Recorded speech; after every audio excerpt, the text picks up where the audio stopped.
Bismillahirrahmanirrahim. Assalamualaikum warahmatullahi wabarakatuh. Alhamdulillahirabbil alamin wa bihi nasta'inu ala umuriddin dunya waddin wa ala alihi washabihi ajmain. Asyhadu an la ilaha illallah wahdahu la syarikalah wa asyhadu anna Muhammadan abduhu wa rasuluhu alladzi la nabiyya ba'dah. Allahumma salli ala sayyidina Muhammad wa ala alihi wa sahbihi ajma'in. Hadirin rahimakumullah. Alhamdulillah pada sore hari ini kita bisa bertemu kembali di acara bedah buletin Kafah, dan untuk tema sore kali ini adalah berkenaan dengan toleransi. Di Buletin Kafah edisi 172 ini, insya Allah kita akan membedah tentang apa itu toleransi, dan bersama kami telah hadir Ustadz Reza Rezaldi Harisman, SPDI. Beliau nanti akan memaparkan secara gamblang terkait dengan materi kita pada sore hari ini. Baik, hadirin rahimakumullah, puji dan syukur tentunya kita panjatkan kepada Allah Subhanahu wa taala, karena atas rahmat dan karunia-Nya kita pada hari ini masih diberikan kesempatan untuk mengkaji Islam dalam rangka tentunya talabul ilmi, dan ini merupakan kewajiban kita semua, dan ini dalam rangka untuk mendekatkan diri kita kepada Allah Subhanahu wa taala. Untuk itu, kepada Ustadz Rezaldi Harisman kami persilahkan, falyatafadhal mashkura.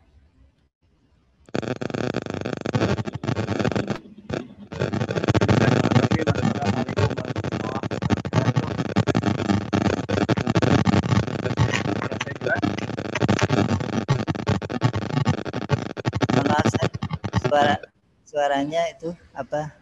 Berisik. Alhamdulillah. Sekarang sudah tidak. Mangga. Masih mungkin mic-nya atau baik.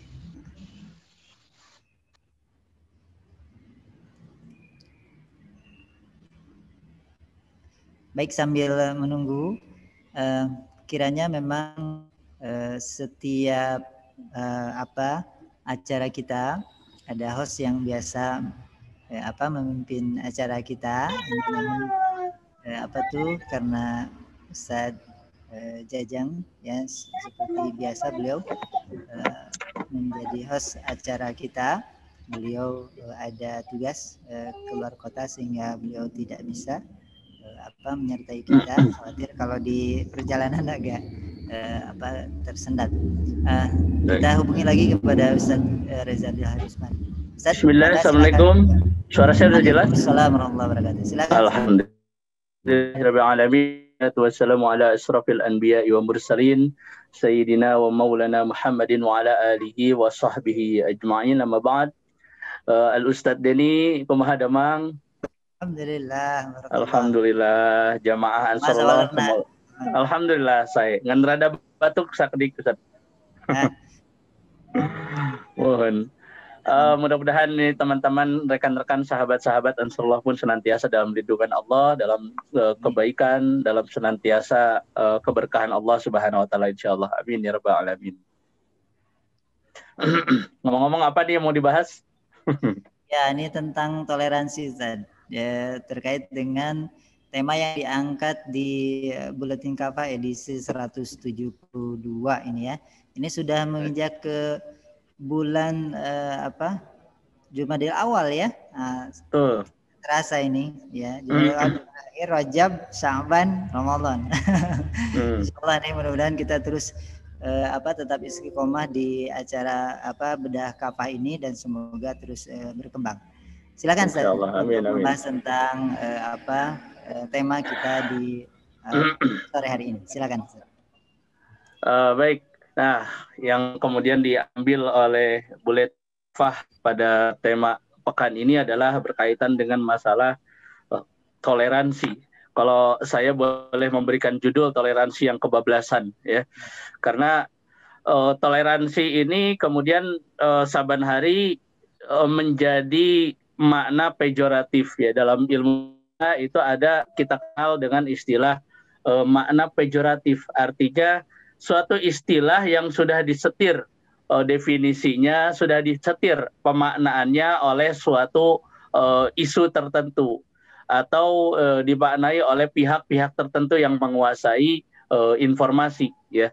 Maka kemudian di zaman informasi bebas ini kemudian perang istilah ya, perang istilah itu kemudian salah satu alat kemudian untuk bahasa lain sebagai perang sakofah ya, penyerangan atau pembinasaan terhadap ide ya, dilakukan salah satu strateginya itu adalah dengan strategi pemaknaan bahasa dengan pejoratif tadi, sehingga pada akhir zaman ini kemudian kita akan menemukan makna-makna atau istilah-istilah yang pada umumnya sebenarnya sudah dipahami bersama, tapi menjadi blur karena ada pemaknaan yang bersifat pejoratif tadi.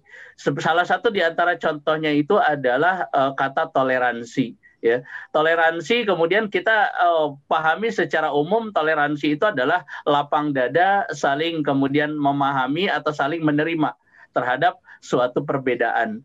Tapi kemudian setelah kekinian makna toleransi itu kemudian menjadi istilah pejoratif, maka kemudian istilah toleransi itu menjadi satu istilah yang menyerang salah satu keyakinan tertentu, menyerang ideologi tertentu, bahkan menyerang suatu etnis tertentu. Ya, maka kemudian kalau kita bicara tentang toleransi, kemudian mata panah itu akan tertuju pada Islam, tertuju kepada umat Islam, seolah-olah umat Islam tidak toleransi, maka umat Islam diminta untuk toleransi.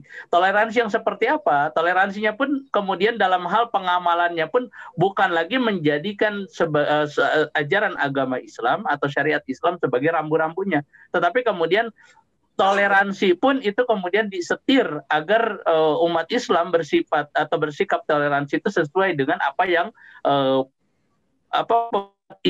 maksudnya yang melakukan pejoratif itu inginkan ya. Misalkan umat Islam ikut-ikutan Natalan, itu toleransi. Umat Islam ikut-ikutan mengucapkan selamat Natal, itu toleransi. Umat Islam ikut-ikutan pakai baju-baju atau atribut Natalan, itu toleransi. Nah, kurang lebih seperti itu ya makna pejoratif ini. Dan sebenarnya bukan hanya toleransi saja yang kemudian pemaknaannya disetir oleh suatu definisi makna tertentu. Banyak ya, contohnya seperti kata radikal ya, kata radikal. Istilah radikal ini nyaris bahkan tidak ada pemaknaan atau penyerangan kalimat radikal ini kecuali hanya kepada ajaran Islam saja. Ya, apakah pernah kita dengar misalkan Kristen radikal, Yahudi radikal, Hindu atau Buddha radikal, ya, sekuler radikal, komunis radikal, kapitalis atau nasionalis radikal. Itu nyaris tidak pernah bahkan kita dengarkan. Tentu saja senantiasa kita akan selalu dengar bahwa radikal itu dialamatkan kepada umat Islam. Sehingga kata radikal ini padahal dari sisi istilah ini menurut KBBI radikal itu kan suatu ajaran yang mengakar, ya. Ini sebenarnya kalimat atau istilah yang masih netral, ya.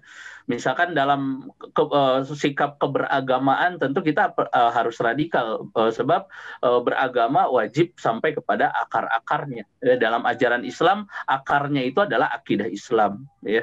Tetapi kemudian kita lihat hari ini kalimat radikal itu menjadi makna negatif, bahkan bisa terdefinisikan soal radikal itu identik dengan kekerasan, identik dengan kebencian, identik dengan melawan hukum atau bahkan melawan pemerintahan dan lain sebagainya, ya. Dan masih banyak lagi seperti istilah jihad, ya. Istilah jihad tentu sangat mulia dalam Islam, ya. Bahkan Allah Subhanahu wa taala menginginkan kita bahwa cinta kita kepada jihad itu ditempatkan di atas, ya. Setelah Allah, setelah Rasul, setelah itu baru cinta kita kepada jihad, ya. Baru cinta kepada yang lain yang kemudian layak untuk dicintai, ya. Artinya apa? Begitu mulianya kemudian ajaran jihad ini, tapi kemudian bagaimana kita di akhir zaman ini kemudian disetir, ya, pemahaman jihad itu seolah-olah jihad itu sudah tidak relevan dengan zaman. Jihad itu adalah tindakan yang melawan hukum. Jihad itu bertentangan dengan konstitusi dan undang-undang dasar dan lain sebagainya dan lain sebagainya. Ya, ini sama-sama kita ketahui bersama bahwa makna-makna ini kemudian sangat sangat kental sekali menjadi setir pihak tertentu untuk kemudian menyerang Islam. Nah, termasuk istilah toleransi ini, ya, toleransi ini. Nah, kenapa toleransi ini diangkat? Tentu kita sama-sama ketahui bahwa kita ada di akhir tahun, ya, di bulan Desember. Di bulan Desember ini adalah bulan di mana ada umat Nasrani itu menyelenggarakan hari besarnya, ya, yang mungkin kita ketahui sama-sama, yaitu hari besar Natal. Lalu kemudian awal tahun, ya, tahun baru Masehi pun diselenggarakan, sehingga di akhir tahun ini ada 2 tanggal besar, ada 2 hari raya besar dari umat Kristiani, ya, tanggal 25 dan tanggal 1. Nah, kemudian paling kentara di akhir tahun ini kemudian istilah toleransi itu lagi-lagi diserang, ya, kepada alamatnya kepada umat Islam, ya. Kalau kita lihat di sini, maka yuhafillah rahimakumullah, berbagai macam keanehan pun segala macam itu kita akan diperlihatkan, ya. Seperti bagaimana kemudian rame-rame para tokoh-tokoh yang notabene mereka itu adalah muslim itu sama-sama mengucapkan selamat Natal dan Tahun Baru. Lalu kemudian setiap akhir tahun ada saja misalkan tanda kutip, ya, ulama-ulama yang kemudian mereka hadir di perayaan Natal, ya. Bahkan mereka pidato di acara Natal. Lalu kemudian banyak sekali tokoh-tokoh atau serba atau swalayan, bahkan mal-mal itu kemudian menunjukkan simbol-simbol Natal, bahkan kemudian karyawan-karyawannya pun yang notabene muslim, ya, muslimah, tentu mayoritasnya muslim dan muslimah, itu kemudian mereka menggunakan atribut-atribut Natalan, ya, yang sebenarnya pada umumnya umat Islam sudah memahami bahwa ini adalah aktivitas yang dilarang oleh agama Islam. Namun kemudian ketika sekularisme ini menjadi pandangan hidup, ya, menjadi pandangan hidup umat Islam secara umum, maka kemudian halal haram itu kemudian tidak menjadi pertimbangan utama, ya, dalam tolak ukur kehidupan, ya. Berkaitan dengan masalah toleransi, wafillah rahimakumullah, saya ingin coba sedikit menyentuh pembahasan afkar, ya, pemikiran bahwa toleransi secara umum akan sangat beda, ya, istilah toleransi menurut paham liberal dengan istilah toleransi menurut paham Islam, ya. Tentu ini sangat-sangat berbeda. Sayangnya hari ini banyak orang yang memahami paham toleransi itu bukan toleransi dalam konteks pemahaman Islam yang benar, tetapi toleransi dalam pemahaman sekuler atau pemahaman liberal yang hari ini kemudian dipahami secara umum ya oleh tanda kutip kebanyakan kaum muslim ya. Kalau kita lihat, kita bedah ya, toleransi dalam paham liberal ya akan terbagi menjadi 3 sebab ya. Ada 3 sebab atau 3 landasan dasar. Yang pertama adalah toleransi yang berpijak pada nilai-nilai sekularisme ya. Karena kemudian dalam sekularisme itu kehidupan agama itu dieliminir, bukan lagi menjadi kehidupan publik, tetapi menjadi kehidupan yang sifatnya privat ya, individu ya. Urusan saya dengan Tuhan, itulah urusan agama. Urusan saya dengan manusia, urusan saya dalam urusan publik itu tidak boleh lagi mencampur adukan agama. Sehingga agama itu hanya dalam aktivitas pribadi spiritual saja. Nah, kemudian dalam bertoleransi, landasan pijakannya itu ya, bahwa dalam konteks ini umat Islam tidak boleh kemudian merasa keberatan, merasa terganggu ya dengan perayaan-perayaan ibadah agama yang lain. Karena apa? Karena biarlah itu adalah urusan mereka dengan Tuhan mereka. Padahal mereka mensiarkan ya. Keadaan mereka mensiarkan, dan sebagian besar di antara mereka seolah-olah memaksakan sebagian umat Islam yang di dalam pengawasan dan di dalam kontrol mereka justru untuk sama-sama mengikuti perayaan mereka. Ini kan tidak adil ya. Tapi ya bagaimana faktanya memang kita lihat begitu, dan itulah toleransi dalam pijakan yang pertama, yaitu sekularisme. Yang kedua ya, pijakan toleransi yang kedua itu adalah toleransi dalam pijakan sebagai ide relativisme ya. Jadi ide relativisme ini kemudian menjadi pijakan paham toleransi liberal ini untuk memaksakan kepada kaum muslim agar memiliki dasar pemikiran bahwa kebenaran itu sifatnya tidak mutlak, melainkan kebenaran itu sifatnya relatif ya. Sehingga umat Islam meyakini agamanya benar itu boleh, tetapi meyakini satu-satunya sebagai agama yang benar itu tidak boleh. Sebab kenapa? Sebab kebenaran itu harus bersifat relatif, katanya begitu ya. Sehingga kita dipaksa untuk menerima seolah-olah umat Islam ini benar, umat non-Islam pun adalah benar, Islam adalah benar, umat Nasrani adalah benar, dan semuanya memiliki nilai-nilai kebenaran, sebab kebenaran itu adalah relatif. Padahal kalau kita kritik ya, istilah relativisme ini adalah istilah yang seolah-olah ingin menafikan sebenarnya tidak ada kebenaran ya. Sehingga kebenaran itu mudah untuk disinggahkan kepada paham apapun, kepada agama apapun, kepada keyakinan apapun. Padahal kebenaran itu harus mutlak ya, harus dibuktikan secara rasional, dan bagaimana Islam bisa membuktikan kebenaran itu secara mutlak dengan 3 syarat. Yang pertama, kebenaran Islam itu sesuai dengan akal manusia. Yang kedua, kebenaran Islam itu sesuai dengan fitrah. Yang ketiga, kebenaran Islam itu akan memberikan manusia yang menganutnya itu terdapat ketentraman atau tumaninah dalam hatinya. Dan ini bisa dibuktikan ya. Kalau kita kaji ya perbandingan agama ya. Saya waktu pasca sarjana itu kemudian mempelajari mata kuliah perbandingan agama, itu kemudian kita bisa buktikan semua agama secara rasional. Hanya Islam yang bisa membuktikan bahwa ini adalah kebenaran yang mutlak, kebenaran yang nyata, bukan doktrin, bukan dogma, atau bukan teori-teori filsafat yang dipaksakan ya, bukan teori-teori filsafat yang dipaksakan kebenarannya ya.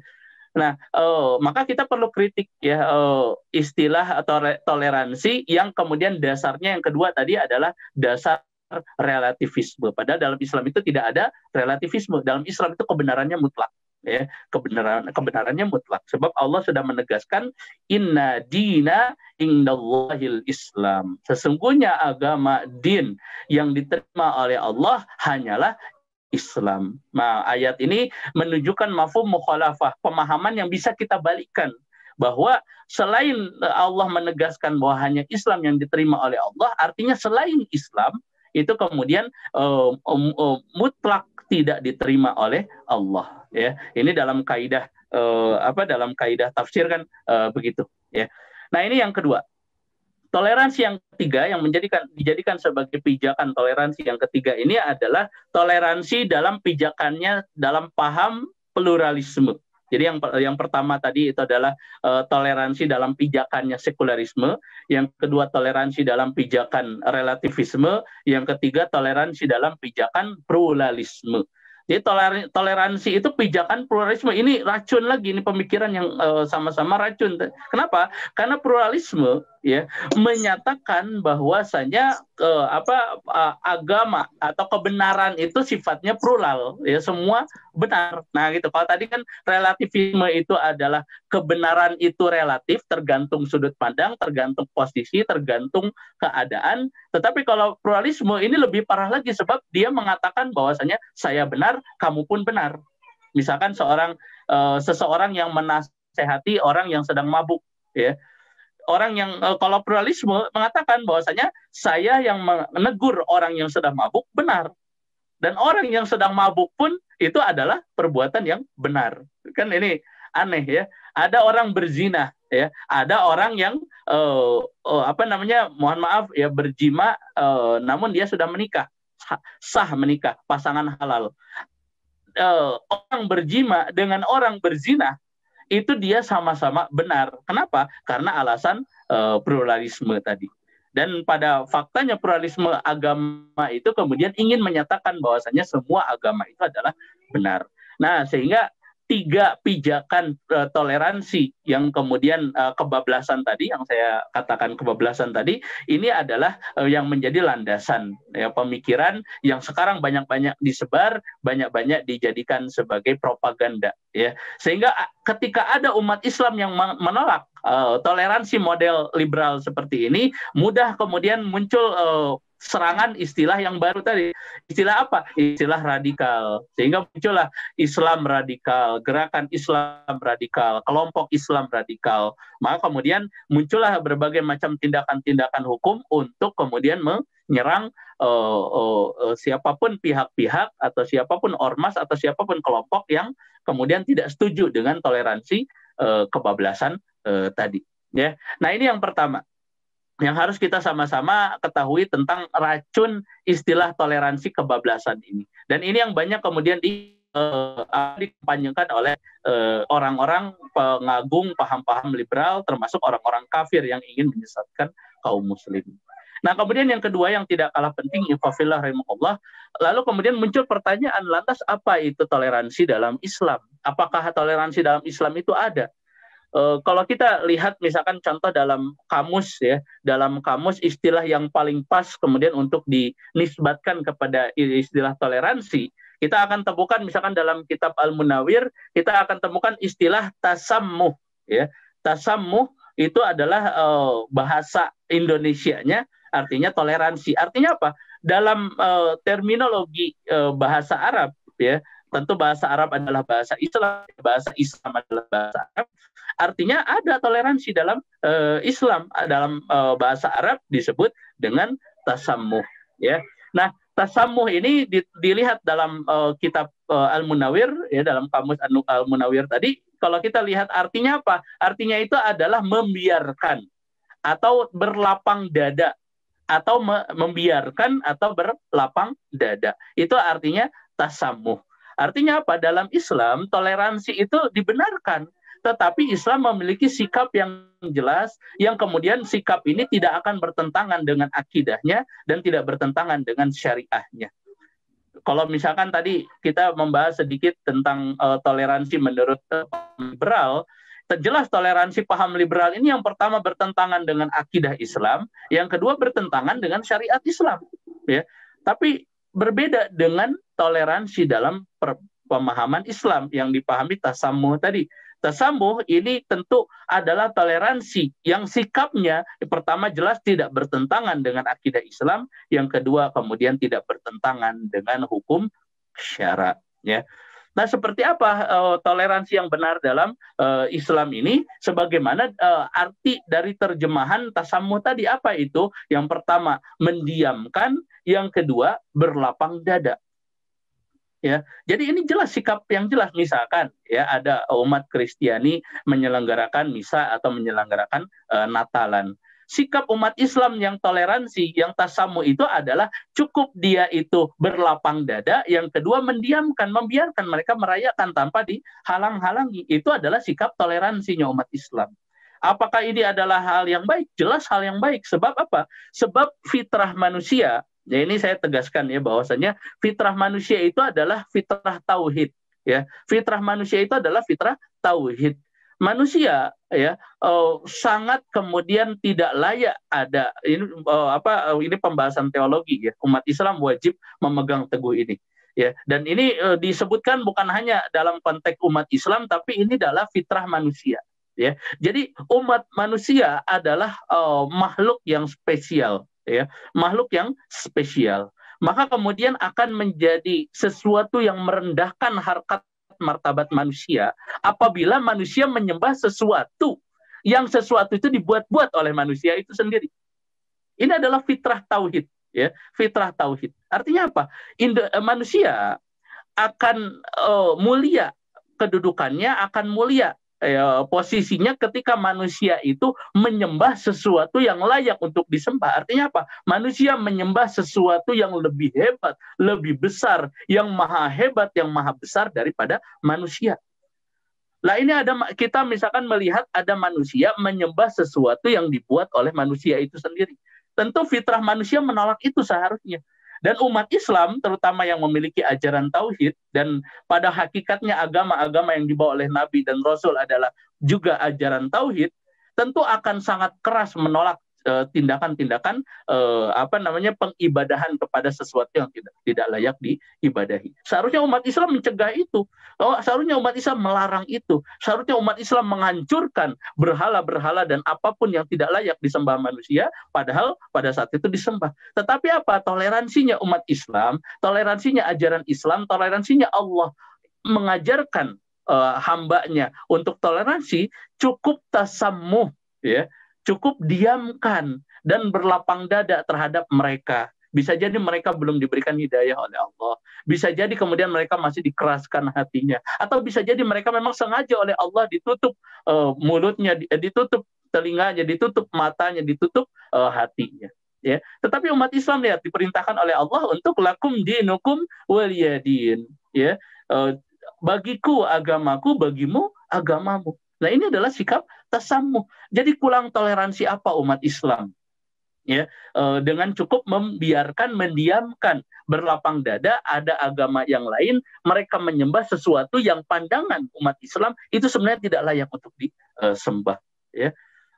Jadi kita tidak akan masuk dalam pembahasan teologinya mereka. Ya. Kita tidak akan masuk dalam pembahasan akidah mereka.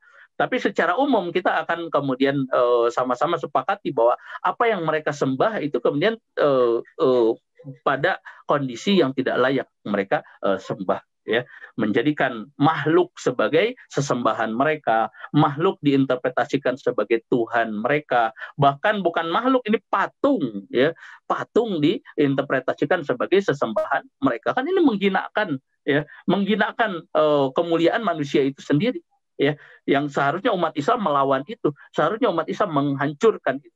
Tetapi lihat, Allah mengajarkan toleransi, Allah mengajarkan tasamuh, biarkan, jangan diganggu. Justru umat Islam mengganggu itu, umat Islam menyerang itu justru menjadi berdosa umat Islam jika kemudian itu dilakukan tanpa ada alasan, ya, tanpa ada alasan yang jelas. Sehingga ikhwafillah rahimakumullah, dalam konteks ini jelas ya ditegaskan oleh Syekh Taqiyuddin Nabhani dalam kitab Muqaddimah Dustur, ya, beliau menegaskan bahwasanya Islam mengajarkan, ya, kepada kaum kafir, ya, Islam mengajarkan kepada kaum non Muslim itu hendaknya dibiarkan, ya, dibiarkan. Nah, ini tasamu untuk mereka itu beragama dan beribadah menurut keyakinan mereka, dan tidak diganggu juga tidak dipaksa untuk masuk Islam.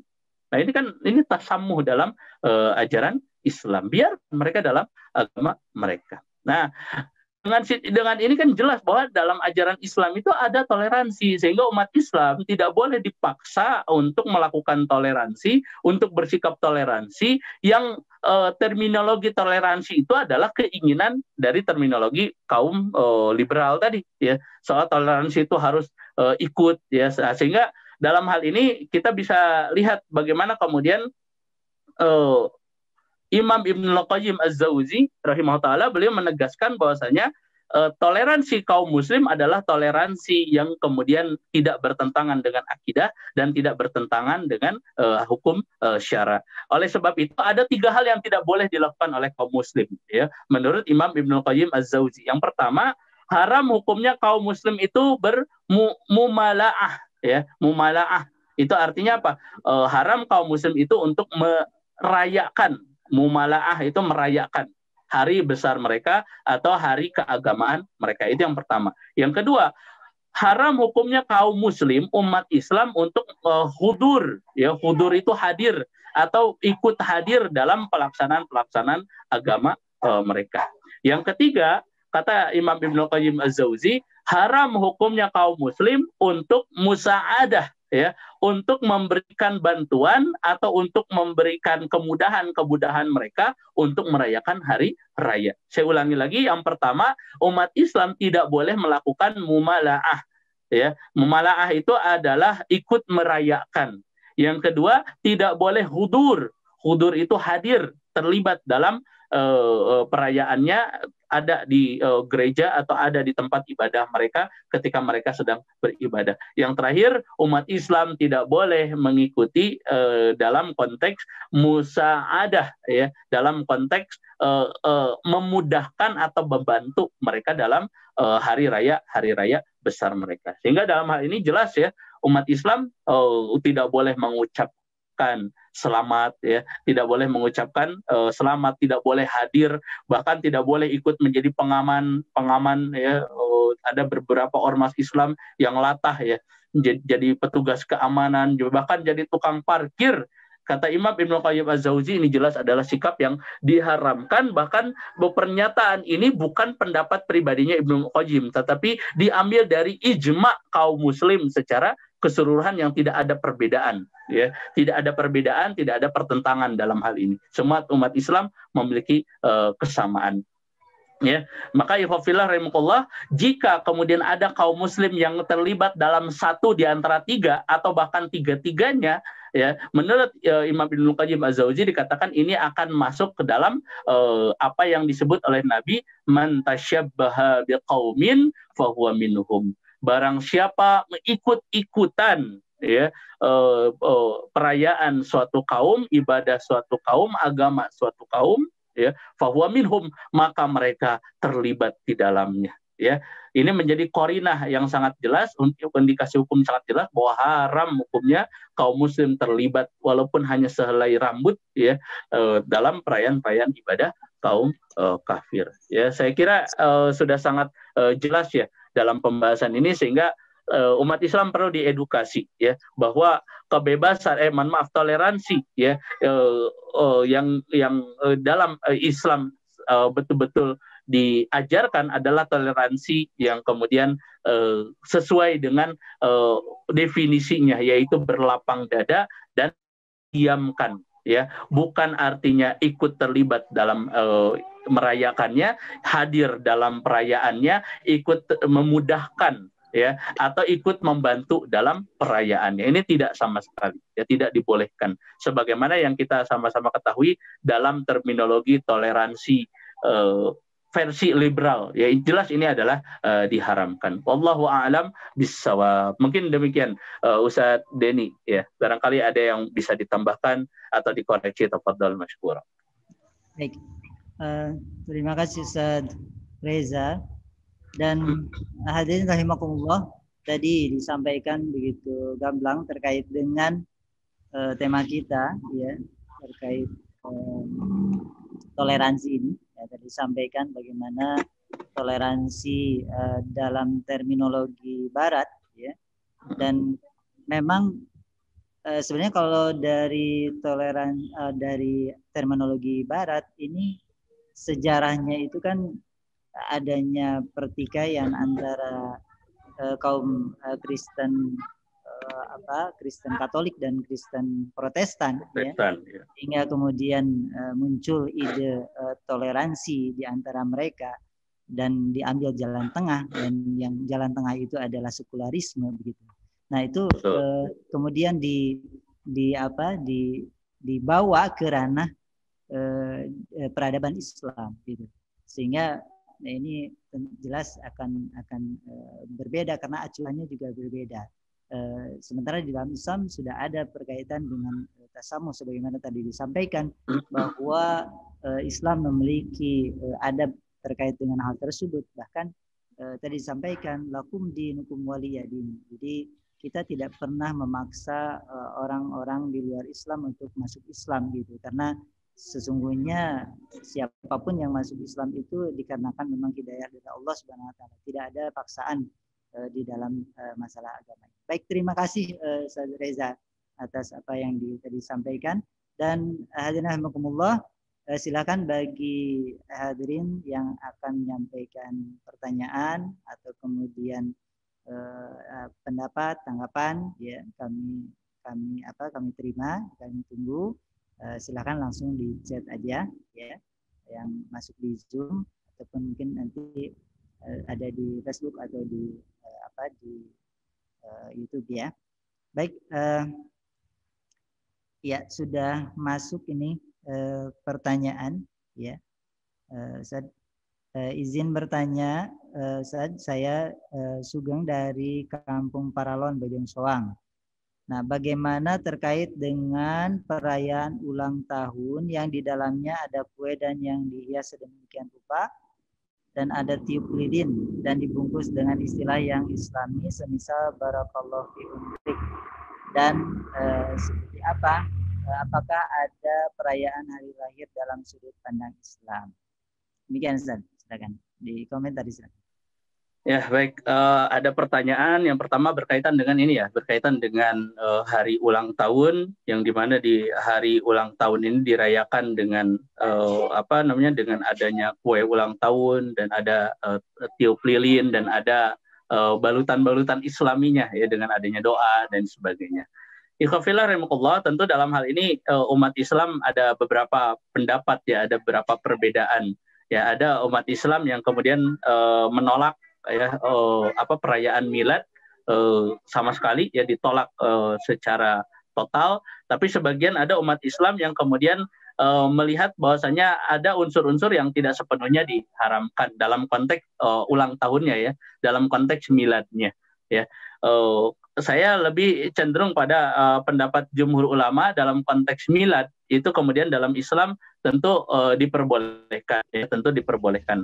Sebab Rasulullah SAW itu meminta kepada Allah Subhanahu Wa Taala, ya, untuk menspesialkan hari Senin, ya, untuk mengutamakan, mengistimewakan hari Senin, sampai-sampai Allah Subhanahu Wa Taala mengizinkan Rasul SAW untuk kemudian melakukan saum, ya, di hari Senin. Ya, pelaksanaan saum di hari Senin itu kemudian disebabkan adalah karena hari Senin adalah hari di mana Rasulullah SAW dilahirkan di muka bumi. Bahkan ada sebagian ulama, ya, sebagian ulama itu sampai-sampai memiliki satu pandangan bahwasanya paman Nabi SAW yang begitu keras memerangi Islam, begitu keras melawan Islam, ya, Abu Lahab, itu kemudian diringankan azabnya oleh Allah Subhanahu Wa Taala, diringankan siksanya oleh Allah Subhanahu Wa Taala di hari Senin. Sebab hari Senin adalah hari di mana Abu Lahab dulu adalah orang yang paling berbahagia, ya. Jadi di seantero Mekah dulu adalah Abu Lahab yang paling berbahagia menyambut lahirnya Nabi SAW di hari Senin, ya. Sehingga sebagian ulama itu kemudian melihat bahwasanya Nabi SAW itu memperhatikan juga, ya, hari ulang tahunnya. Tapi dalam konteks ini adalah dalam konteks maulid, ya. Maulid itu adalah berkaitan dengan waktu, ya, siapa yang dilahirkan, ya. Kalau maulud kan berkaitan dengan kalau maulid itu adalah berkaitan dengan waktu, kalau maulid ini berkaitan dengan siapa, ya. maulud, ya maulud itu tentang siapa. Maka dalam hadis kullu mauludin yuladul alal fitrah, setiap siapapun yang lahir ya di muka bumi maka dia lahir dalam keadaan fitrah. Jadi maulud itu adalah tentang siapa yang dilahirkan. Tetapi kalau maulid tentang kapan seseorang itu dilahirkan. Maka dalam konteks ini bukan bicara tentang hukum halal dan haram, karena ini adalah sesuatu yang fitrah manusia lahir, ya, dan manusia bisa lahir dalam hari apapun, tanggal apapun, tahun apapun sesuai dengan kehendak Allah Subhanahu wa taala. Justru kemudian bisa menjadi hal yang baik ketika kemudian kita ya sebagai umat Islam yang beriman kepada Allah itu kemudian ketika kita ketahui bahwasanya usia kita terus bertambah, maka kita semakin mengingat ya tentang hakikat kita hidup di dunia dan terkait dengan kedudukan kita nanti di akhirat. Apa bekal kita yang sudah disiapkan di usia yang kemudian sudah menginjakan kaki, misalkan di usia 30 kah, di usia 40 kah, di usia 50, apalagi di usia 60. Itu kemudian dalam konteks ini sah-sah saja umat Islam kemudian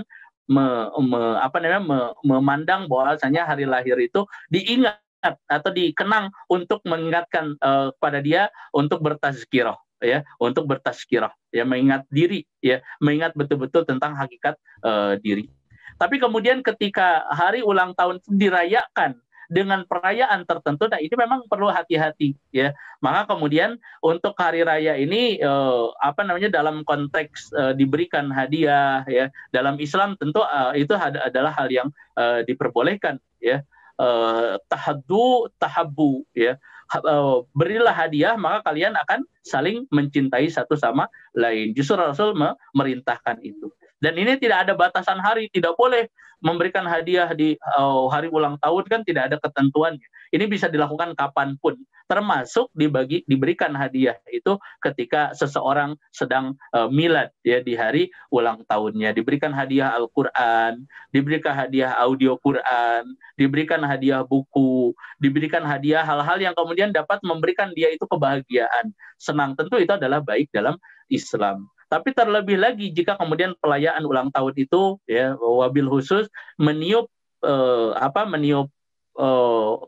lilin, tentu dalam konteks ini Al-Fakir saya pribadi ini tidak setuju, ya, sebab meniup lilin ini memiliki filosofi, memiliki sejarah, ya, memiliki sejarah masa lalu yang kemudian diidentikan dengan perayaannya kaum Majusi. Sebab kaum Majusi mereka menyembah di antara bentuk jelmaan dewa itu adalah dewa api, ya. Sehingga ketika mereka hendak berdoa kepada dewa-dewa mereka berdoa di hadapan api-api tersebut dengan harapan bahwasanya api tersebut mendengar doanya dan akan mengijabah segala doa-doanya, ya. Tanpa disengaja kemudian umat Islam ada yang latah, ya, ada yang latah ikut-ikutan merayakan ulang tahun, ya, memberikan hadiah, ada kue ulang tahun dan meniup api. Bahkan lebih parahnya lagi, sebelum tiup api make a wish dulu, ya, make a wish, permintaan dulu, buat permintaan, berdoa dulu, sehingga ketika dia sebelum tiup lilin dia berdoa dulu, ya. Ya Allah saya pengen laptop, ya Allah saya pengen mobil, ya Allah saya pengen ini itu, ya. Dia berdoa, doanya kepada Allah, tetapi kemudian peribadatannya, tata caranya sebagaimana tata cara tasyabuhnya orang-orang Majusi, ya. Maka dalam konteks ini lebih baik dihindari, ya, jangan dilakukan. Nah, sehingga dalam konteks ini saya pribadi berpandangan bahwasanya dalam konteks milad, dalam konteks hari ulang tahun itu adalah dalam konteks yang tidak dihukumi halal atau haram, ya. Sebab maulid adalah sesuatu yang ada atau sesuatu yang mutlak, siapapun punya maulid, ya. Tergantung dia menyikapi maulid itu mau seperti apa. Apakah dia cuek pun tidak apa-apa, apakah dia ingat, dia kenang maulid itu untuk memperbaiki hidupnya, bermuasabah, tentu itu pun baik. Andai kata kemudian dia mau berikan hadiah terhadap maulid seseorang dengan niat hadiah, tentu itu adalah baik. Yang tidak boleh itu adalah perayaan, ya, perayaannya yang identik dengan ajaran tertentu, apalagi ajaran Majusi, ya. Yang jelas tadi dijelaskan, ya, man tasyabbaha biqaumin fahuwa minhum. Barang siapa mengikut-ikutan tata cara ibadah suatu kaum, maka mereka adalah bagian dari kaum tersebut. Jadi yang seperti ini lebih baik dihindari, dijauhi, ya. Wallahu a'lam bissawab. Itu barangkali. Baik, terima kasih atas tanggapannya dari pertanyaan tadi dari Pak Sugeng. Baik, bagaimana ini Pak Sugeng? Ada tanggapan balik? Silakan.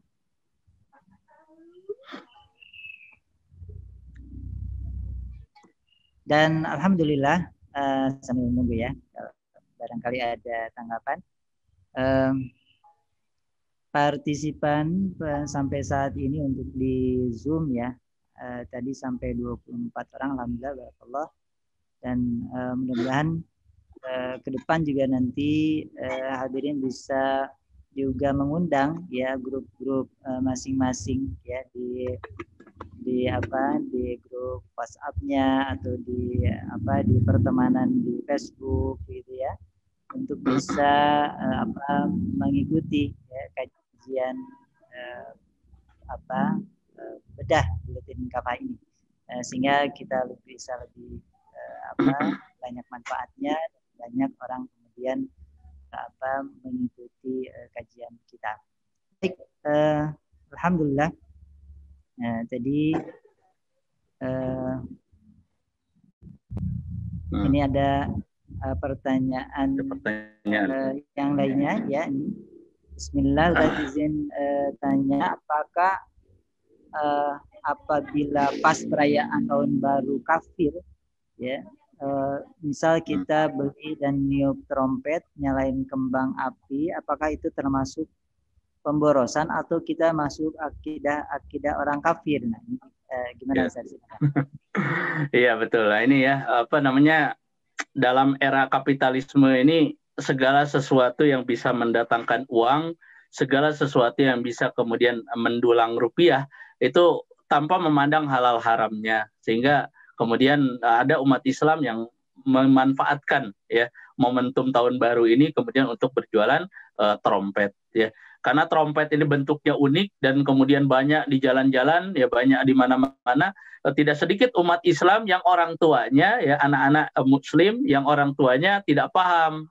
Banyak orang tua muslim yang kemudian juga tidak paham ya, sehingga anaknya minta trompet ya kan, anak mah apa aja yang unik, apa aja yang bagus, apa aja yang banyak dimiliki orang, apa saja yang kemudian populer kemudian dipakai dimiliki oleh orang ya, anak mau saja kan. Tapi orang tua ini kebanyakan yang tidak punya sikap ya, sehingga anak mau trompet itu dibelikanlah oleh orang tuanya, sehingga anak itu meniup trompet. Lalu bagaimana hukumnya? Apakah kemudian ini hanya sekedar menghambur-hambur, tabzir atau mubazir ya, atau kemudian ini sampai kepada perkara akidah? Ikhwafillah rahimakumullah, kalau misalkan ini sudah sampai kepada permasalahan akidah, tentu ini perlu dilihat kasus per kasus dulu ya.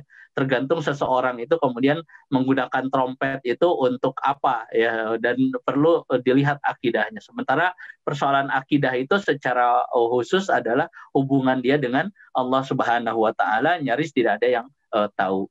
Yang kita bisa hukumi itu adalah faktanya, realitasnya ya. Nahnu nahkumu bizohiri, kami melihat, kami menilai sesuatu yang zohir, yang fakta, yang faktual. Dalam konteks ini adalah membeli ya trompet pada hari-hari tahun baru. Padahal ini tahun baru ini memang dulu ya, perayaan tahun baru Masehi ini salah satu di antara perayaan yang dilakukan oleh orang-orang Nasrani, dilakukan oleh orang-orang Romawi adalah meniup trompet ya, meniup trompet. Padahal trompet itu kemudian di antara peribadatan mereka ya, peribadatan mereka. Maka dalam konteks ini jelas dalam konteks ajaran Islam ini tidak diperbolehkan ya, tidak diperbolehkan, diharamkan. Lalu kemudian yang kedua, apakah ini adalah masuk aktivitas yang tabzir ya, mubazir. Nah, mubazir ini kadang kita keceletot ya. Jangan buang-buang makanan nanti mubazir, jangan beli ini nanti mubazir. Padahal mubazir itu adalah membelanjakan harta untuk sesuatu yang diharamkan ya. Jadi membelanjakan harta untuk sesuatu yang diharamkan, nama perbuatan itu adalah tabzir ya, mubazir. Maka ifafillah rahimakumullah, apakah kemudian membeli trompet ini adalah bagian dari aktivitas mubazir? Jelas ini adalah aktivitas mubazir, ya, tiada berguna. Lebih baik dibelikan yang lain ya untuk anak-anak kita, untuk sesuatu yang kemudian dalam agama ini akan muncul permasalahan. Jadi kemudian untuk sampai kepada pembahasan akidah, wallahu alam bisawab, ini kita tidak sampai untuk membahas ke sana, ya. Maka kemudian tetap kita lihatnya secara zahirnya, kehati-hatian jangan sampai kita masuk dalam kategori tasyabuh bil kufar, mengikuti ya perilaku-perilaku, kelakuan-kelakuan orang-orang kafir. Maka kita lebih baik hindari, ya. Lebih baik kita banyak-banyak kegiatan-kegiatan yang bermanfaat, kegiatan-kegiatan Islami, kegiatan-kegiatan yang kemudian mendukung kita untuk meningkatkan kebaikan-kebaikan kualitas ibadah kita, meningkatkan kualitas keimanan kita, mendidik anak-anak kita, ya, keturunan-keturunan kita, orang-orang sekitar kita, tentu dengan nilai-nilai Islam. Lebih baik kita sibuk dengan hal-hal seperti itu, ya. Wallahu a'lam bissawab. Baik, alhamdulillah. Terima kasih Ustaz Reza atas tanggapannya terhadap pertanyaan tadi, dan tadi ditanggapi juga oleh Pak Sugeng. Ya, alhamdulillah cukup jelas penjelasannya. Dan kepada hadirin rahimakumullah, yang lainnya silakan bisa memberikan komentar atau kemudian pertanyaan. Dan untuk sore kali ini kita tengah membahas tentang seputar toleransi, ya. Biasanya memang di bulan Desember ini istilahnya agenda tahunan, ya, umat Islam biasanya di negeri ini itu diduga itu ya kalau boleh dikatakan mereka memaksa, ya, diduga mereka memaksa umat Islam untuk ikut merayakan, ya, kegiatan perayaan hari raya besar mereka, gitu. Dan tadi disampaikan bahwa memang karena terminologi toleransi dalam peradaban Barat dengan Islam itu berbeda, maka akan sulit, ya, untuk menyamakan, ya, makna dari toleransi itu sendiri, karena masing-masing peradaban ini memiliki landasan yang berbeda. Ya, kita ketahui bahwa peradaban Barat itu kan landasannya adalah sekularisme. Jadi ide kebebasan, ya, termasuk di dalamnya adalah ide kebebasan beragama, gitu. Sementara dalam Islam yang menjadi landasannya adalah Al-Quran dan Sunnah, gitu. Sehingga ini jelas akan berbeda. Namun memang di beberapa artikel disampaikan bahwa ada tujuan besar nih terkait dengan ide toleransi ini yang dipasarkan di tengah kaum muslim. Kira-kira seperti apa ini ide atau tujuan besar mereka, ya, untuk menyebarkan ide toleransi ini? Silakan, Sir.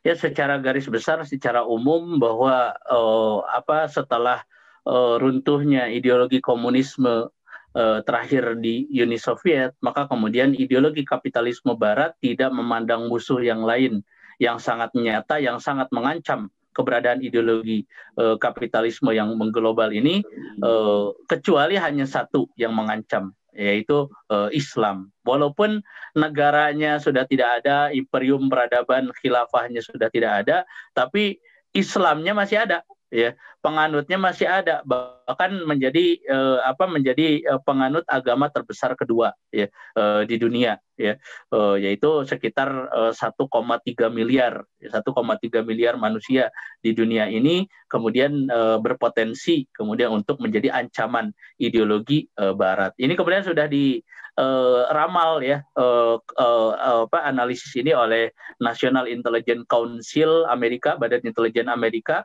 terkait dengan ancaman di peradaban baru di tahun 2020, ya, yang disebut sebagai the new, ya, peradaban baru, ya, peradaban baru di 2020.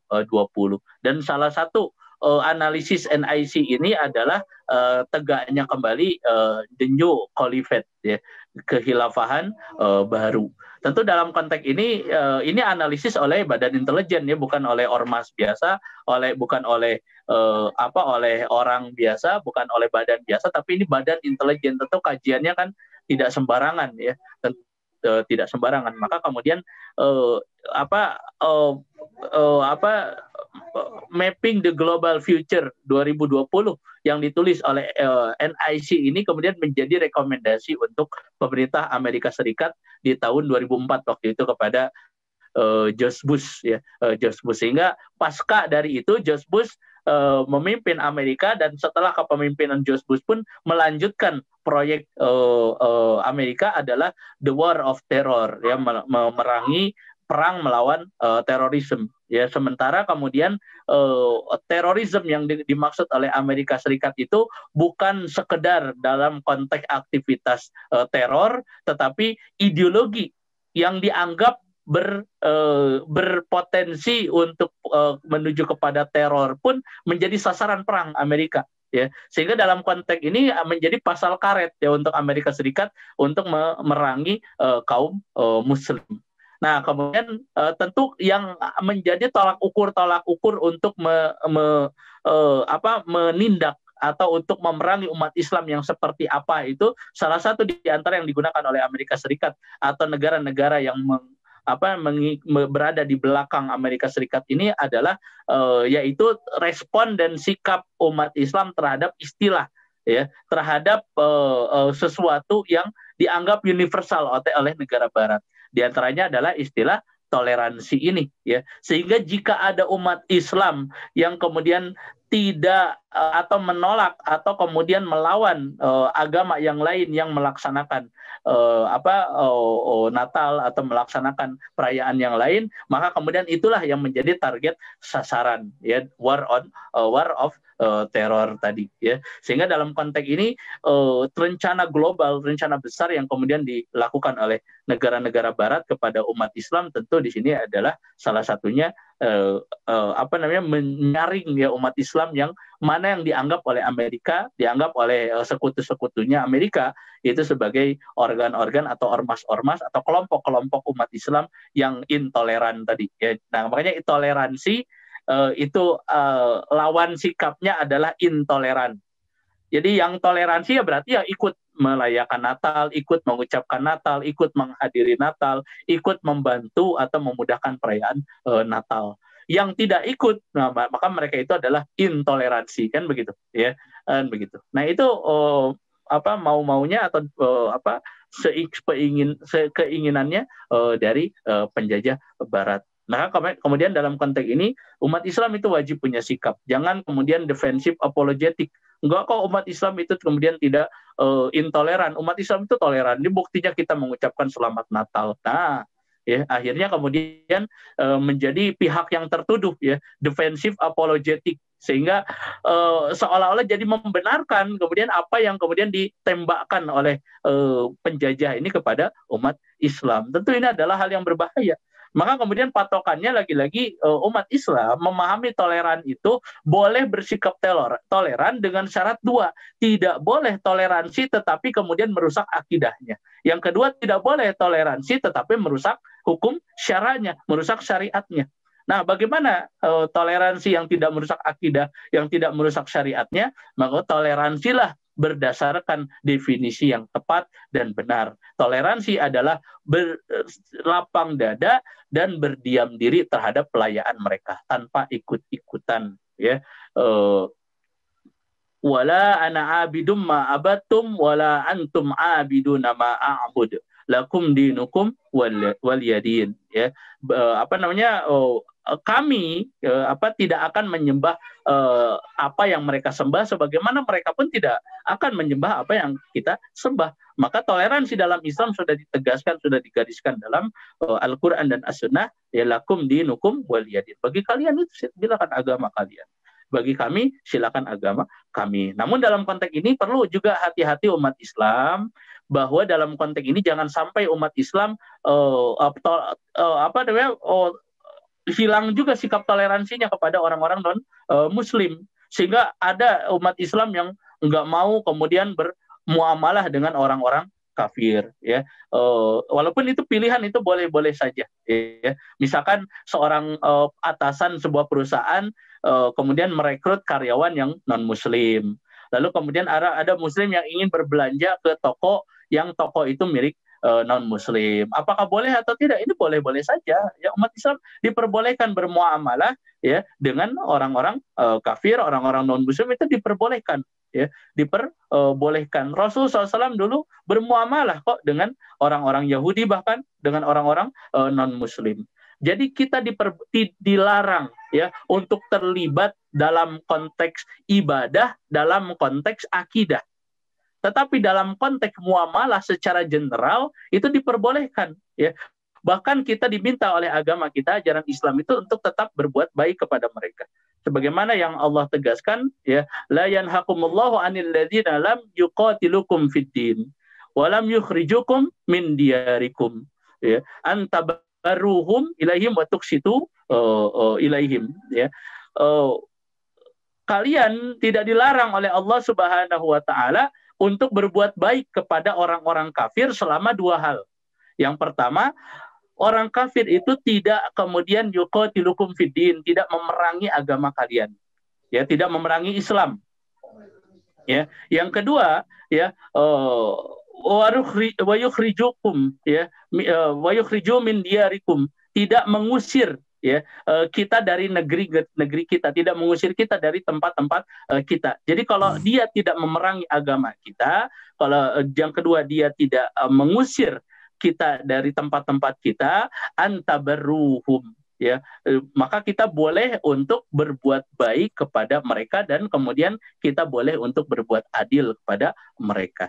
Tetapi jika orang kafir ini kemudian memerangi agama kita, mereka mengusir kita dari tempat tinggal kita, dari negeri kita, maka di situ kemudian menjadi sebab boleh kita berperang melawan mereka, ya.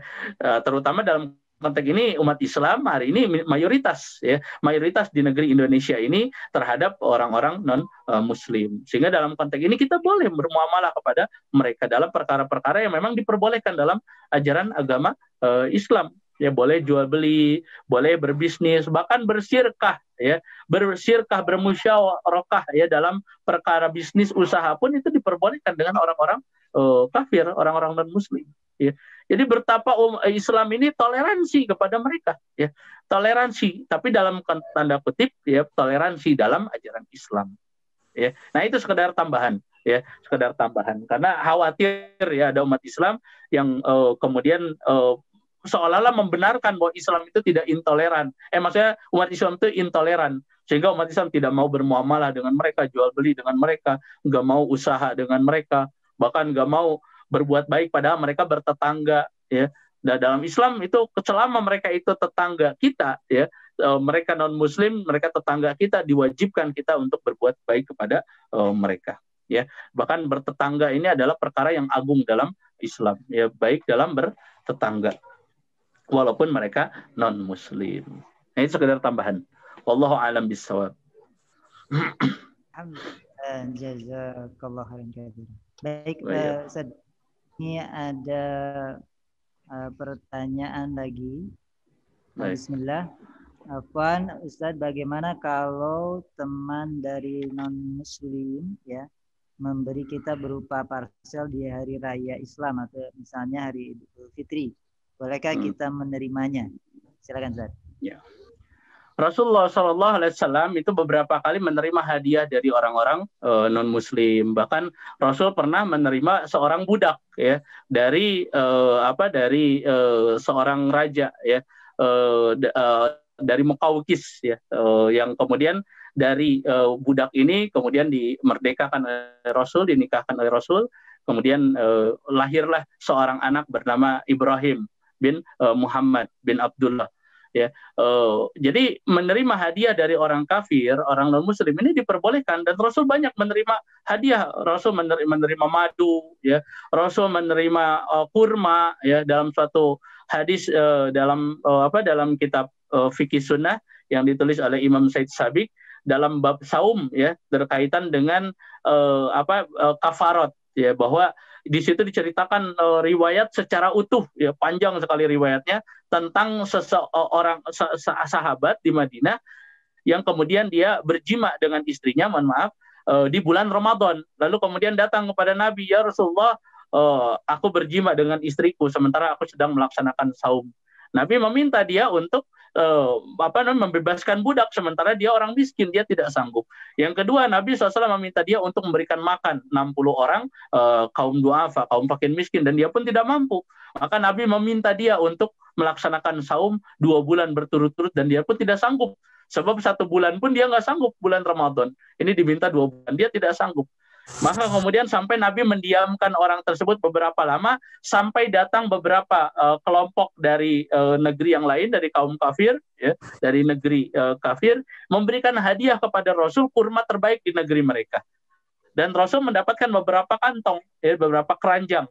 Dan Nabi memberikan 1 keranjang kepada seorang laki-laki. Siapa tadi di antara kalian yang mengadukan masalah dia berjima dengan istrinya sampai batal saumnya? Maka dia mengucap, aku ya Rasulullah. Maka dia berikan 1 kantung kurma ini.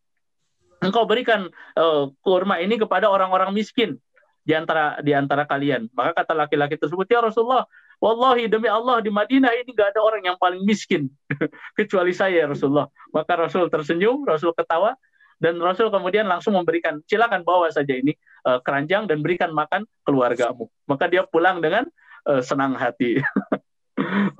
Jadi ini bukti bahwa Rasul menerima hadiah, ya. Rasul menerima hadiah. Jadi apakah boleh umat Islam menerima hadiah dari orang non Muslim? Maka hukumnya boleh, ya. Hukumnya boleh. Jadi tidak masalah, ya. Wallahu a'lam bishawab.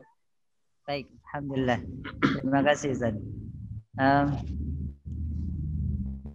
Berikutnya, ya. Ini ada pertanyaan yang lain.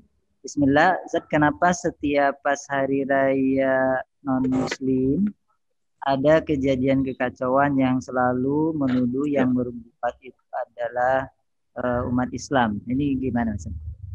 Ya.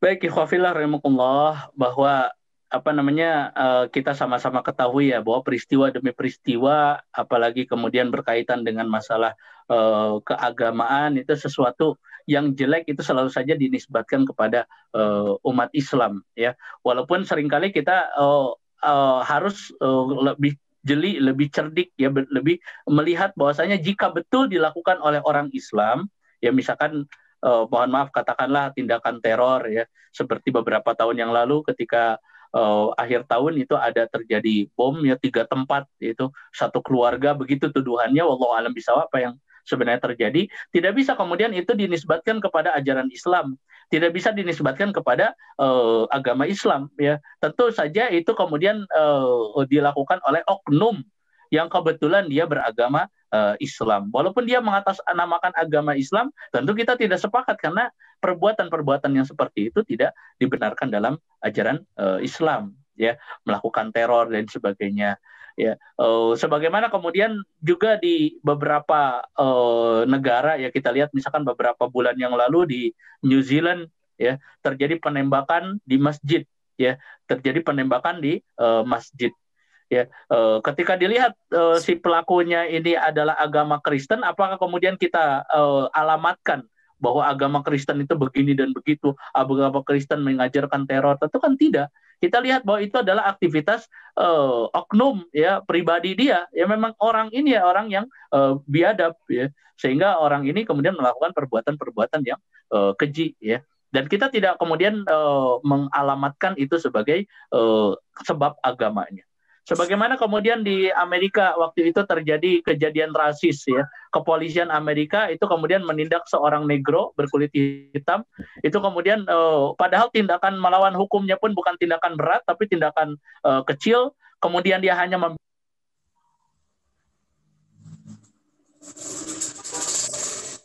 lalu kemudian dia dilumpuhkan, bagian leher belakangnya itu di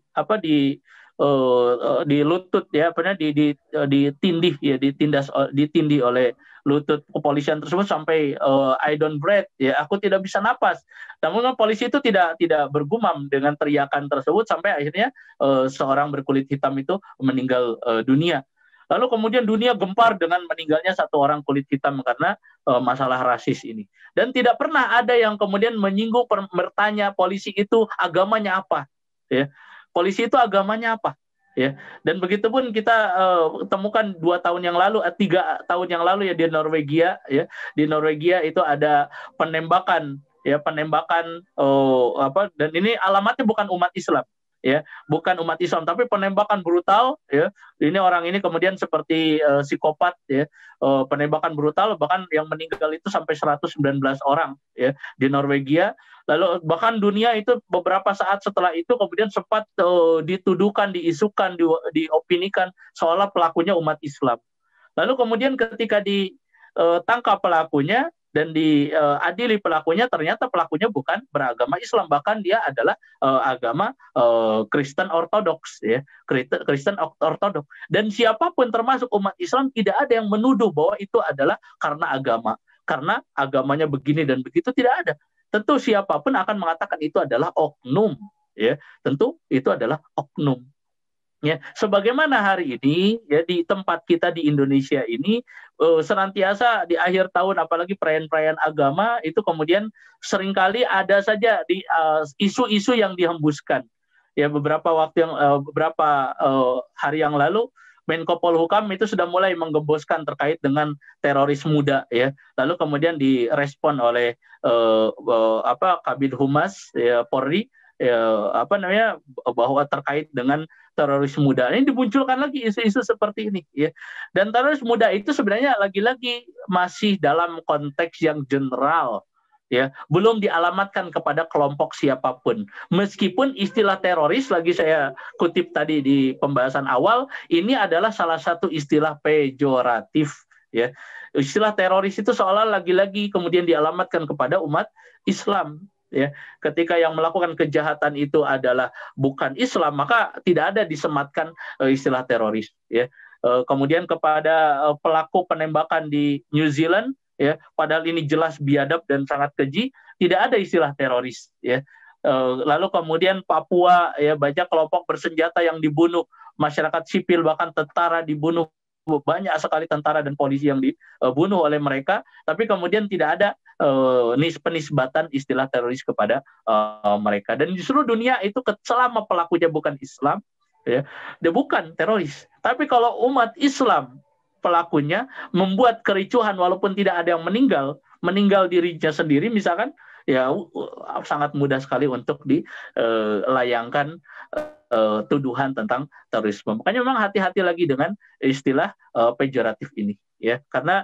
lagi-lagi ada makna yang sedang disetir, ya. Maka itu sebabnya umat Islam memang betul-betul harus bergeliat dakwah dimanapun tempatnya, dengan siapapun untuk saling mengingatkan, ya, terkait dengan hakikat kesempurnaan ajaran Islam itu sendiri, ya. Wallahu a'lam bishawab. Ya, baik. Jazakallah khairan katsiran Ustaz atas penjelasannya. Jadi memang ide toleransi yang memang dijajakan Barat ke negeri-negeri kaum muslim ini sesungguhnya ia tidak berhubungan, ya, sama sekali dengan sikap toleran dan santun yang sudah mendarah daging dan dipraktekkan kaum muslim sejak awal Islam gitu. Dan pada perkembangan selanjutnya kata toleransi ini digunakan dalam agenda perang opini, ya, oleh negara kafir imperialis, ya, dengan tujuannya untuk meneguhkan paham demokrasi sekuler liberal dan menyerang ajaran dan simbol Islam, ya. Baik, terima kasih Ustaz atas penjelasannya. Hadirin rahimakumullah, bagi hadirin yang akan menyampaikan tanggapan dan juga pertanyaannya. Silakan, kami masih ada kesempatan. Ya, kami Ini nampaknya ada satu lagi nih Ustadz pertanyaan. Ya, silakan Ustadz. Langsung aja saya. Dari Bapak Yusuf Parli, Ustadz, bagaimana sikap kita, misal tetangga kita ada orang non-muslim yang di rumahnya dijadikan gudang untuk penyimpanan miras, karena memang usaha mereka berjualan miras. Batas apa toleransi terhadap tetangga seperti ini? Ya, ikhwafillah rahimakumullah, berkaitan dengan miras, tentu ini adalah sesuatu yang sudah mutlak dalam ajaran Islam, ya, sesuatu yang dilarang. Ya, maka dalam konteks ini tengok tetangga-tetangga yang lain, ya, apakah mereka kemudian beragama Islam, maka kemudian perlu ada musyawarah untuk tetangga-tetangga yang lain untuk kemudian ada sikap bersama, ya, sikap bersama bahwa umat Islam terusik atau terganggu dengan keberadaan gudang miras ini, ya. Lalu yang kedua, kemudian secara undang-undang pun, apalagi undang-undang daerah, ya, Perda, itu kemudian secara umum, ya, Provinsi Jawa Barat itu kemudian tidak membenarkan, tidak memperbolehkan adanya peredaran miras kecuali yang kemudian diberikan izin oleh pemerintah, dan itu beberapa tempat pun itu jumlahnya sangat sedikit dan sangat terbatas. Sehingga kemudian kalau gudangnya itu adalah gudang yang besar, maka kemudian tentu perlu dilayangkan protes kepada pemerintah setempat. Jika itu gudangnya besar dan gudangnya adalah dalam konteks hukum legal, ya, walaupun dalam Islam itu nggak ada legal-legalnya, tidak diperbolehkan secara mutlak, ya. Tapi kemudian secara hukum positif itu adalah berizin, katakanlah demikian, lalu kemudian dalam konteks undang-undang daerah itu diperbolehkan, maka kemudian perlu dilayangkan protes, ya, kepada bupati setempat, lalu kemudian sampai kepada gubernur untuk disampaikan aspirasi ini. Dan ini umat Islam harus kompak terhadap hal ini, ya. Yang kedua, jika kemudian ternyata gudang tersebut adalah ilegal dan tidak diperbolehkan dalam konteks undang-undang daerah, maka kemudian ini bisa dilakukan secara langsung, ya. Tapi kemudian tetap menggunakan sikap-sikap atau perbuatan-perbuatan yang tidak melawan hukum. Tetap kedepankan sikap elegan, ya, kedepankan sikap cerdas, kedepankan sikap yang kemudian tabayun, ya, tabayun, dan kemudian bisa disampaikan sikap protesnya, ya. Tegasnya umat Islam itu tidak selalu berkaitan dengan sikap kekerasan, tapi tegasnya umat Islam ini berkaitan dengan sikap, ya, bukan perbuatan yang berkaitan dengan kekerasan. Jadi diperbolehkan untuk umat Islam itu berbuat tegas, ya, bersikap tegas, karena ini bukan bicara toleransi lagi nih, tapi berbicara tentang sesuatu yang jelas dilarang dalam agama kita. Ya, sebagaimana misalkan contohnya ada orang Nasrani, ya, orang agama yang lain yang mungkin, ya, ajaran mereka itu memperbolehkan berzina, tidak melarang perbuatan zina. Lalu kemudian perzinahan itu terjadi di komplek kita, di perumahan kita, ya. Apakah dengan nama toleransi kemudian kita harus tinggal diam? Tentu tidak. Umat Islam itu wajib bersikap, ya, wajib bersikap tegas, ya, bahwa mereka meyakini bahwa perbuatan mereka yang mereka lakukan itu tidak melawan hukum, tapi kita yang meyakini bahwa ini adalah ajaran Islam melarang perbuatan tersebut. Maka umat Islam wajib untuk bersikap tegas terhadap hal tersebut, ya. Perbuatan zina ini sama halnya dengan tadi, ya, miras, ya.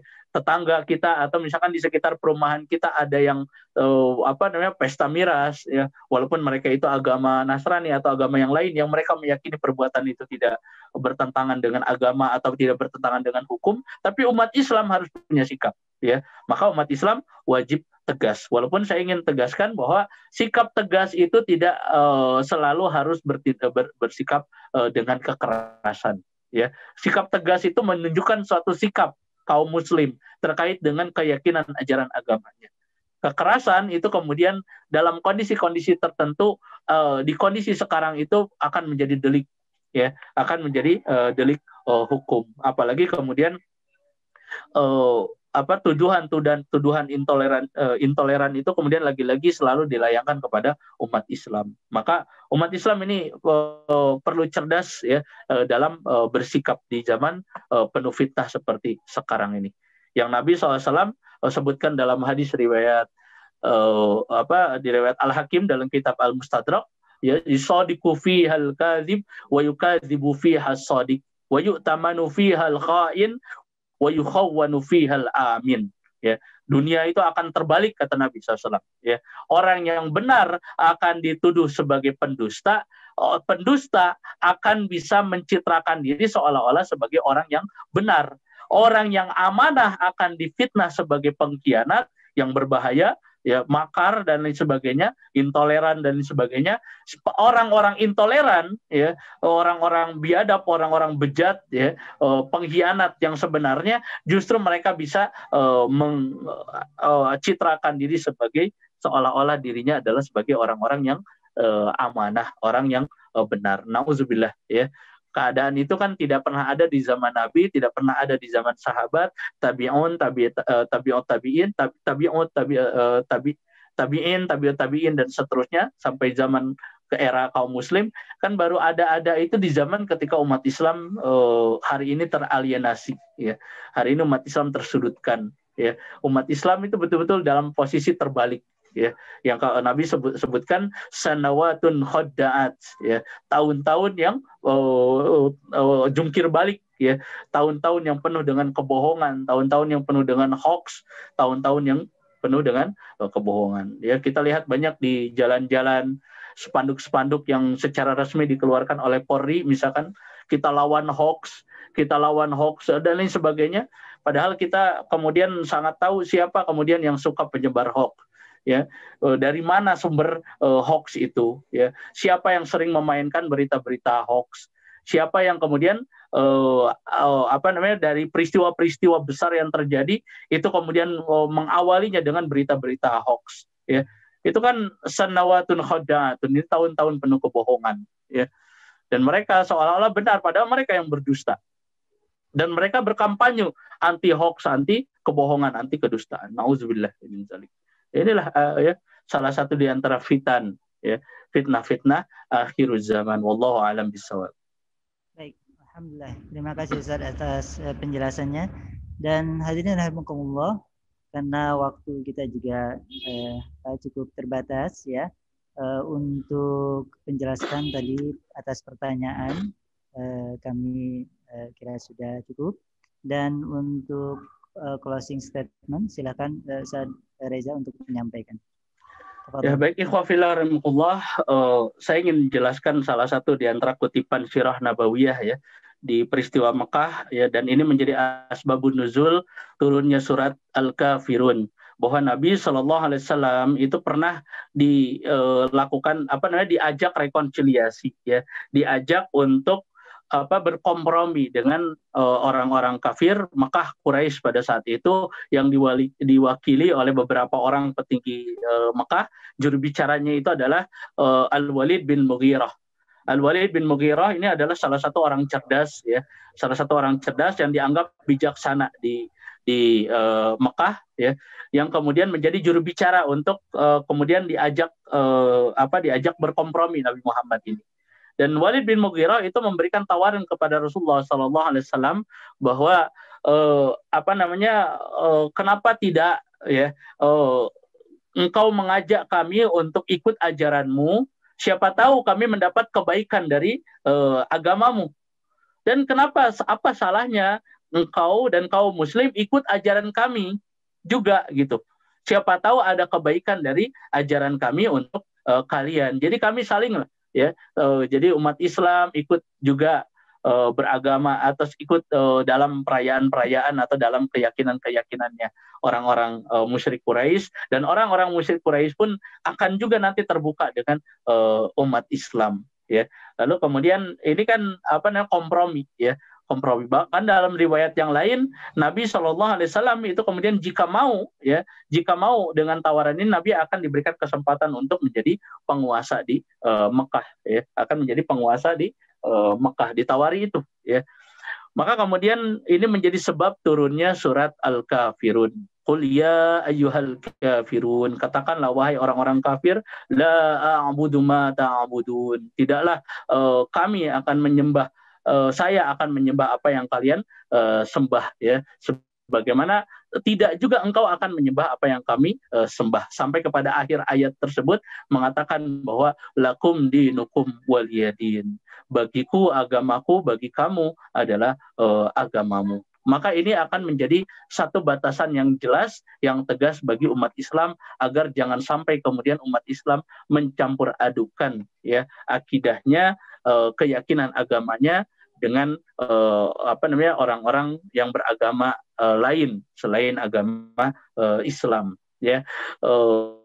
Dan konteks ini kemudian harga mati bagi umat Islam, ya, harga mati bagi umat Islam yang tidak bisa ditawar-tawar, ya. Sehingga dalam konteks ini siapapun umat Islam tidak dibenarkan untuk kemudian terlibat dalam perayaan-perayaan, ajaran-ajaran agama yang lain, ya, baik dalam konteks mereka itu terlibat, ya, dalam hari rayanya, ya, terlibat dalam hari rayanya. Yang kedua, mereka itu terlibat dalam kehadirannya, ya. Yang ketiga, mereka itu kemudian terlibat dalam memudahkan urusan-urusan perayaan ibadah mereka. Jadi umat Islam gak boleh goyang dalam hal ini. Harus betul-betul teguh, kudu pacek di nagalur, ya. Karena ini adalah masalah akidah dan ibadah.